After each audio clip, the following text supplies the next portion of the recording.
Welcome back to the channel, guys. Donnie D here. So today I have something special for you. I'm going to show you some shower failures that happen when waterproofing is not done correctly. Stay tuned.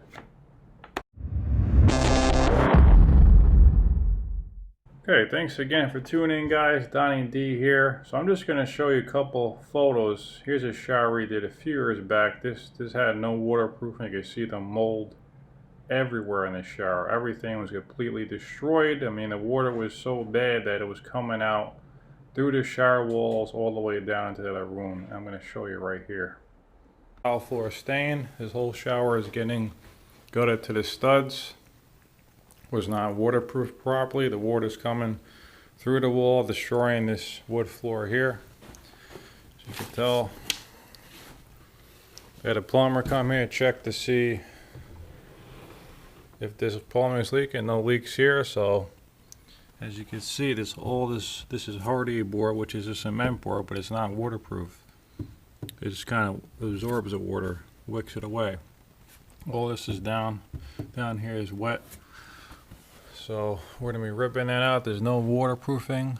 So we're going to waterproof it completely, water test it, and the customer will have a nice new waterproof shower with zero issues. Okay, here I got another project for you. I'm going to show you guys a few photos of this project before. I'm going to do a couple video clips so you can see.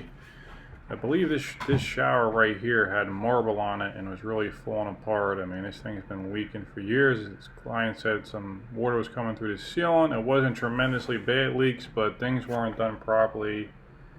And over time, you know, it's going to destroy things. I mean, this is actually a 20-year shower, so even when it wasn't done 100%, it still might last a while, but you're going to have problems. So these people just got lucky here. So you can see mold all with the liner there. You know, nothing was really done right on this one.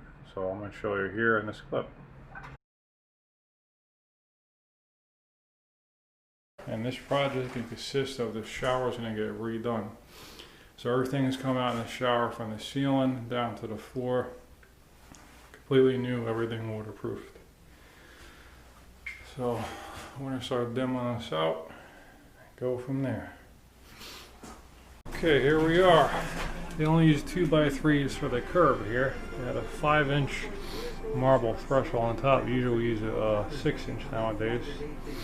It puts screws, as you can see, right through the pan liner. So I don't know if this curve is going to be shot or not. Probably have to take it out. 2x3s here. No free slope either. You see down there, it's just plywood. See over here, just plywood there.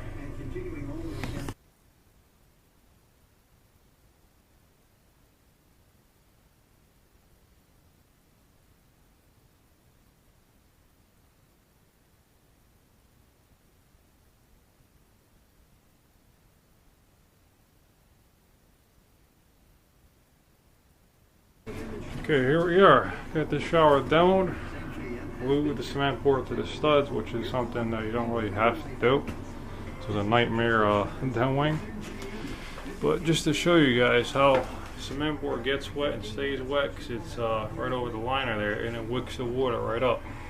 This shower hasn't been used now in a few days, so it's had a little bit of time to dry, but you can see the cement board here, how much the water came up. It just wicks it right up. So I don't know if we have a pre-slope here yet, but we'll soon find out. Shower's about 20 years old. Customer says hasn't been any leaks, but definitely a little bit of mold. So let's see. Okay, here we are on site doing a shower repair. It's actually a Sluter shower. I'm not sure how the walls are built, but the drain is definitely a Sluter drain. We're gonna attempt to leave this second row intact, rip this bottom row out because they got this curb real low. It's only 2.5 inches off the floor, so clients wants us to have another low curb, so we're going to keep it approximately that height. But as you can see, all these grout joints are cracked, and listen to what's going on here.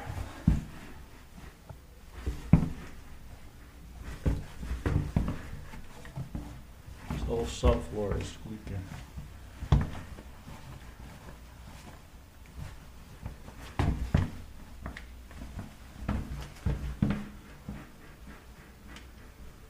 Hear that? Everything's moving here. That's bad.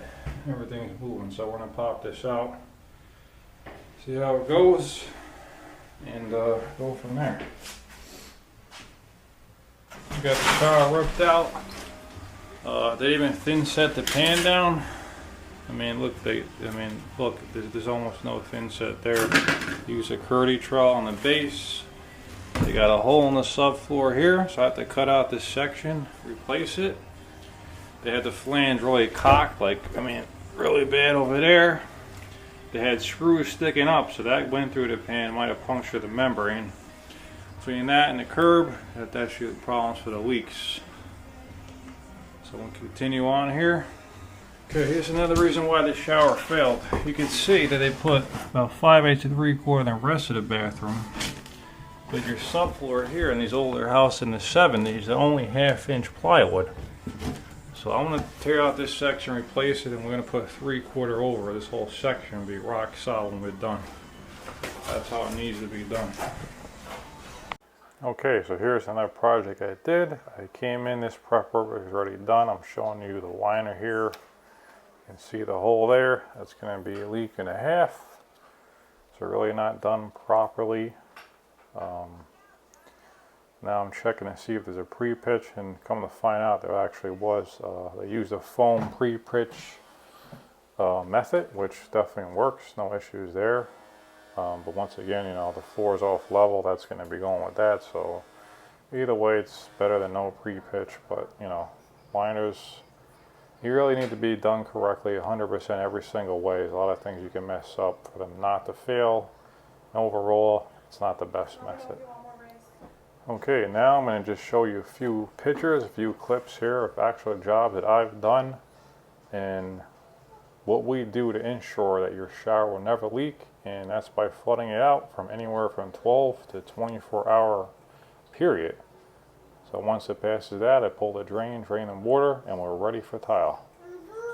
One step that needs to be taken if your contractor is not doing it, it's a lot less expensive to check it if it's leaking now than after everything is done. This will save you money a long time. If there was a leak, it's very easy to fix now versus when everything is done. I hope this helps.